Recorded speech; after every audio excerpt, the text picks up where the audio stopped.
हाँ तो कल हमने पढ़ लिया था इसका, एक हमने पढ़ लिया था कौन सा वाला पढ़ा था इसका फर्स्ट वाला, किसी को पता है?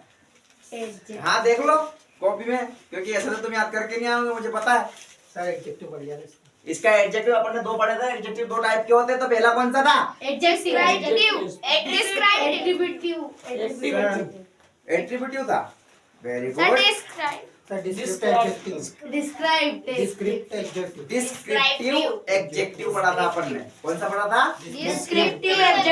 डिस्क्रिप्टिव पढ़ा था। अब उसके अंदर अपन ने पढ़े थे एट्रीब्यूटिव और प्रेडिकेटिव, है ना, दो उसके अंदर पढ़े थे। आज हम पढ़ेंगे कौन सा? Limiting adjective. लिमिटिंग मतलब ये सीमित एडजेक्टिव विशेषण होता है, जो ये कितने प्रकार का होता है? 9 प्रकार का होता है। कौन से प्रकार, कितने प्रकार का होता है? आपने देखो आर्टिकल्स पढ़े होंगे, है ना, आर्टिकल्स, एनी, सम, फ्यू, ये सारी चीजें इसके एडजेक्टिव के अंदर ही आते हैं। सारी चीजें हम इसके अंदर ही पढ़ते हैं। लोग आपको अलग से पढ़ाते हैं उन चीजों को, आर्टिकल अलग पढ़ाते हैं, फ्यू, मेनी, लिटिल, ये सब अलग से पढ़ाते हैं। लेकिन जो सारी चीजें आती है सब वो एडजेक्टिव, और ये कौन सा? लिमिटिंग एडजेक्टिव, इसके अंदर आते हैं सारे। वो जो फ्यू, मेनी, आर्टिकल, सारी चीजें इसके अंदर आती है। तो आज हम थोड़ा एक एक करके पढ़ेंगे, ध्यान से समझना, ठीक है? किसी को समझ में नहीं आए तो एक बार पूछ सकता है, ठीक है?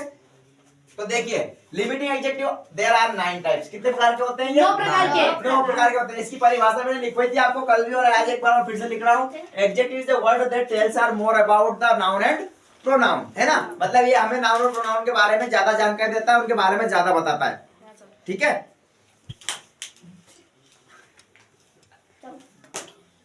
आ रहा है समझ में? ठीक है। अब देखिए यहाँ पर पहला हम देखते हैं इसमें डेफिनेट एंड इनडेफिनेट आर्टिकल।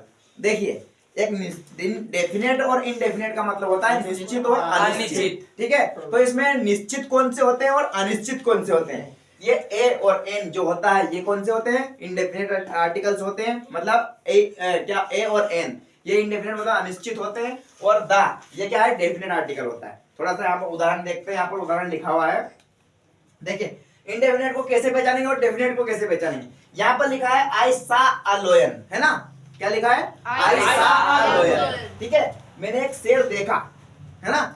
उसके बाद यहाँ लिखा है एन आंट, मैंने एक चींटी को भी देखा। तो यहाँ पर इनडेफिनेट की बात कर रहा है। आई सा अ लायन एन आंट, मतलब उसने देखा है। क्या बोल रहा है वो? कि एक शेर और एक चींटी को उसने देखा है। अब वो कौन सा शेर था कि शेरनी थी, किसी को नहीं पता। नहीं उसको जानता है, जाते अपन देखते हैं तो ऐसे निकलते हुए देख लेते हैं, ठीक है? अब यहाँ पर लिखा हुआ है यहाँ पर देखना, द लायन वाज बिग। अब यहाँ पर इस सेंटेंस में इसने इसकी विशेषता बता रहा है एडजेक्टिव, कि वो लाइन कैसा था? बड़ा था। एडजेक्टिव बिग किसकी विशेषता बता रहा है? इस लाइन की विशेषता बता रहा है।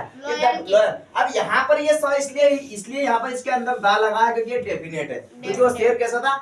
बड़ा था। अब यहाँ पे तो उसने बोल दिया कि शेर था, एक शेर देखा, वो कैसा था ये नहीं पता है। लेकिन यहाँ पे एक विशेषता बता रहा है लायन, कि द लायन वाज बिग, मतलब शेर कैसा था? बड़ा था। तो यहाँ इसकी विशेषता बता रहा है, तो इसीलिए ये डेफिनेट आर्टिकल है। और यहाँ पर इसीलिए इसके आगे क्या लगा है? द लगा। आगे बात समझ में? ठीक है। अब देखिए दूसरा पजेसिव एडजेक्टिव। कौन सा? Possessive adjective. इसमें अपन ने पढ़ा था ना, किसी की चीज होती है, जैसे कि माय, मेरा, जैसे बोलते हैं this is my marker, this is my pen, this is my car, this is my home. तो इसके लिए अपन किसी चीज के अधिकार की बात करते हैं, है ना, तो हम पजेसिव का प्रयोग करते हैं। अब यहाँ पर लिखा हुआ है, देखना इसमें उदाहरण में लिखा है, पहले तो ये पढ़ लेते हैं। My, your, his, her, our, their, its. देखिए, माय मतलब मेरा, यूर मतलब आपका, हिज मतलब उसका, हर मतलब भी उसका, आवर मतलब हमारा, देयर मतलब उनका, है ना, और इट्स का मतलब किसी भी निर्जीव वस्तु के लिए लगा सकते हैं, क्योंकि कोई की चीज होती है तो इट इज माय पेन, है ना, इसके लिए। तो अब यहाँ पर एक उदाहरण लिखा हुआ है, दिस इज माय हाउस। जैसे अपन बोलते हैं दिस इज माय हाउस, ये मेरा घर है, तो अधिकार की बात करते हैं कोई सी भी चीज की। आ रहा है समझ में? अब थर्ड वाला देखना, डोमेस्टेटिव। ये तो मैंने आपको बहुत अच्छे से पढ़ाया हुआ है डोमेस्टेटिव।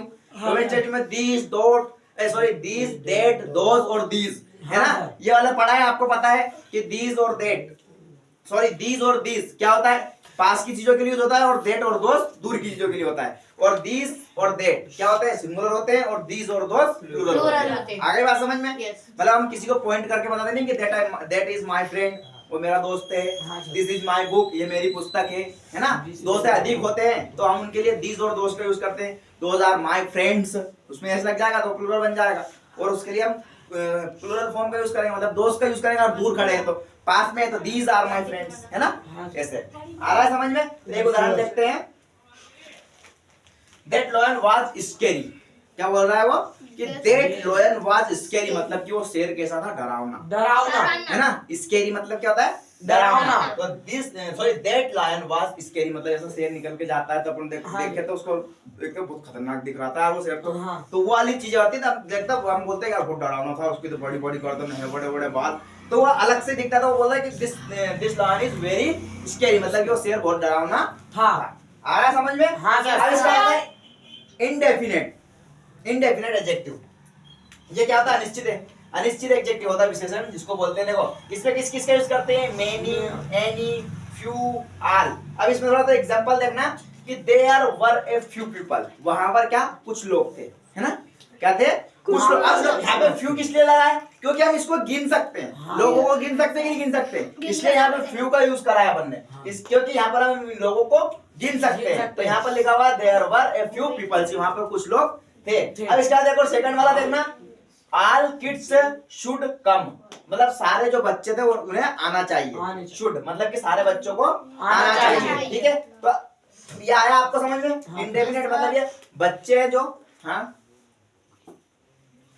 अब इसके बाद आता है इंटरोगेटिव। इंटरोगेटिव मतलब इसमें हम प्रश्न पूछते हैं, है ना। इंटरोगेटिव में क्या होता है, प्रश्नवाचक होता है, इसमें प्रश्न पूछते हैं, ठीक है। तो देखते हैं विच और व्हाट। विच मतलब कौन सा है, किसका, किसका, है ना, या फिर व्हाट क्या, what colour is that, this ये कैसा कलर है या क्या कलर है, ठीक है, ये क्या कलर है, या फिर ऐसा बोल सकते हैं अपन, या फिर which subject do you like, आपको कौन सा सब्जेक्ट या विषय पसंद है ना। ऐसा क्वेश्चन पूछते हैं कि नहीं पूछते, ये कलर कैसा है, हमने पूछते हैं कलर कैसा है, कि आपको कौन सा सब्जेक्ट पसंद है, तो हम पूछते हैं, तो ये क्वेश्चन होते हैं, जैसा क्या आपने पानी पिया, है ना। तो ये जो क्वेश्चन होता है वो इसको इंट्रोगेटिव बोला जाता है। हाँ सर। अब इसके बाद आता है प्रॉपर। प्रॉपर तो आपको बहुत अच्छे से पता होगा कि प्रॉपर नाउन किसे कहते हैं। ये प्रॉपर एडजेक्टिव के रूप में काम करेगा यहाँ पर, किसके रूप में, एडजेक्टिव के रूप में, ठीक है। तो ऑलवेज, ऑलवेज मतलब हमेशा, कैपिटलाइज मतलब जो बड़ा अक्षर होता है, डेविएट फ्रॉम प्रॉपर नाउन, मतलब ये प्रॉपर नाउन पूछा जाता है। प्रॉपर नाउन होते कैसे, इनको पहचानेंगे कैसे, जैसे यहाँ पर लिखा हुआ है चाइनीज फूड, क्या लिखा हुआ है, चाइनीज फूड, क्योंकि ये चाइना से लिया गया, तो चाइना क्या है, नाउन है, क्योंकि किसी शहर का नाम है। तो यहाँ पर चाइनीज फूड है तो प्रॉपर नाउन हो जाएगा,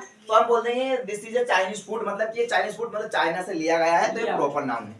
अब यहाँ पर लिखा हुआ है इंडियन गर्ल, भारतीय लड़की है, तो वो भी नाउन है, क्योंकि किसी देश का नाम ले लो या कंट्री का नाम ले लो तो वो भी नाउन है, प्रॉपर नाउन है, क्योंकि नाम लिया अपन ने प्रॉपर। तो इंडियन गर्ल मतलब भारतीय लड़की है, तो वो भी प्रॉपर नाउन हो जाएगा, ठीक है। अब इसके बाद आता है कार्डिनल एडजेक्टिव। कार्डिनल एडजेक्टिव का मतलब, इसके बाद आता है, देखो कार्डिनल एडजेक्टिव में क्या आएगा, modify the noun by numbering its for, ये नंबर बताता है कि कितने हैं, 10 है, 12 है, 15 है, 20 है, 1 है, 2 है, 3 है, 4 है। हाँ। जैसे कि फॉर एग्जांपल 6 बुक्स, मेरे पास 6 बुक है, आई हैव 6 बुक्स, है ना। हाँ, मैं बोल रहा हूं आई हैव 7 पेन्स, मेरे पास 7 पेन्स है। आई हैव 2 क्लॉथ नहीं, आई हैव 2 बैग, मेरे पास 2 बैग है। हाँ। तो मतलब ये नंबरिंग बताता है कितने कितनी चीजें अपने पास, वो नंबरिंग आपको बताता है। क्वांटिटी के बारे में, सो क्वांटिटी की कितनी गिनती कर सकते हैं अपन इसको। अब आता है ऑर्डिनल एडजेक्टिव। इसमें कहते हैं ना फर्स्ट, सेकंड, थर्ड, फोर्थ, है ना। हाँ, उसमें आता है जैसे डिविजन्स होते हैं ना, अपन कभी फर्स्ट आता है, कोई सेकंड आता है, कोई थर्ड आता है ना। तो जैसे मेरिट लिस्ट की बात होती है, फर्स्ट, सेकंड, थर्ड, फोर्थ, 6, 7, 8 तक नंबर तक आते हैं, वैसे इनकी बात करते हैं। द फर्स्ट बॉय, वो पहला लड़का है ना। जैसे बोल दिया कि क्लास में तुम्हारा टेस्ट हुआ और मैंने बोल दिया कि दुर्गेश फर्स्ट आया है ना, तो क्या फर्स्ट बॉय है ना, ऐसा बोल सकते हैं अपन उनको। तो क्या है, द फर्स्ट बॉय, कि वो पहला है, लड़का है जो इस क्लास में, लड़का पहला है, लड़कियों को छोड़ के लड़का पहला है कि जो क्लास में फर्स्ट आया, ठीक है। अब इसका दूसरा लिखा हुआ है इसमें द थर्ड डेट। कौन सी डेट को, मतलब अपन बोलते हैं कि अपन 3 तारीख के दिन भोपाल चलेंगे, तो मैं बोलूंगा कब, थर्ड डेट के दिन, मतलब 3 तारीख के दिन। आगे बात समझ में।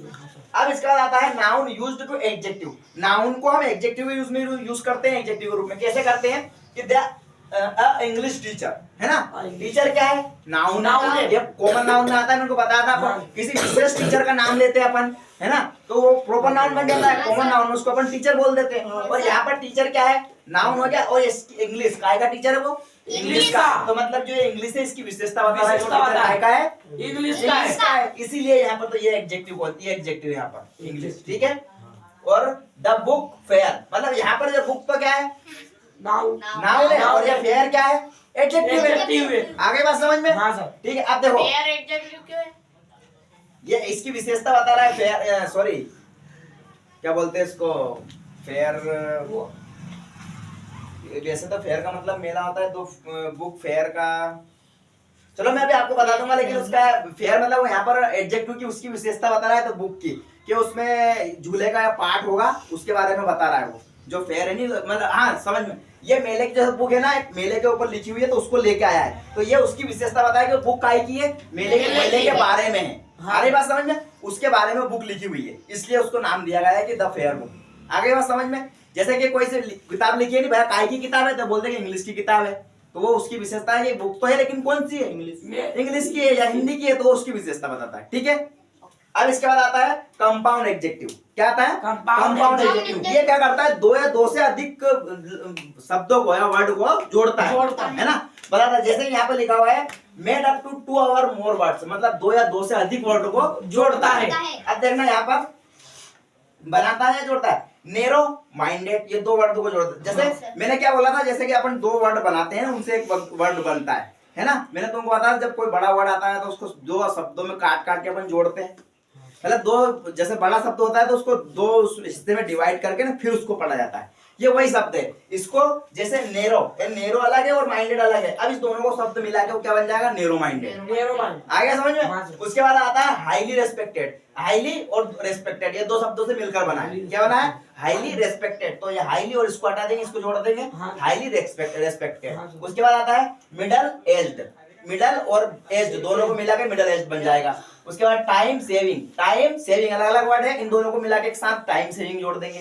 ठीक है, उसके बाद आता है गुड लुकिंग। गुड लुकिंग एक साथ बोलते हैं, वो दिखने में अच्छा लगता है तो यार गुड लुकिंग है ना, बहुत अच्छा गुड लुकिंग है, किसी की मसल मसल बॉडी वॉडी देख के बोलते हो, है ना। उसके बाद है फॉरवर्ड थिंकिंग। फॉरवर्ड थिंकिंग मतलब कि जो बहुत तीव्रता से सोचता है, अलग टाइप से सोचता है, अलग इंसान होता है, फटाफट जवाब देता है। फॉरवर्डिंग का मतलब होता है इमीडिएटली कोई जवाब देता है ना, क्या बोलते हैं, स्ट्रेट फॉरवर्ड बोलते हैं जिसको, है ना। उसके बाद है स्मोकर फ्री। स्मोक फ्री मतलब जो कुछ भी ये सिगरेट विगरेट का नशा वशा नहीं करता हो उसको बोलते हैं स्मोक फ्री, जो नहीं पीता। उसके बाद है फुल लेंथ। फुल लेंथ का मतलब जो बॉल फेंकते नहीं हो, वो लाइन, एक लाइन होती है बीच में पट्टी बनती है, उसके ऊपर फेंकते हैं तो वो लेंथ वाली बॉल होती है। तो फुल लेंथ दो चीज से मिलकर बना हुआ। उसके बाद है फैट फ्री। जो मोटा लड़का नहीं होता है, कोई भी मोटी लड़की नहीं होती, उसको बोलते हैं फैट फ्री। यार इसकी मतलब बहुत अच्छा स्लिम है, इसकी पर्सनालिटी एक नंबर है, फैट फ्री है। ठीक है, आया समझ में तुम सबको? Yes, sir. ओके।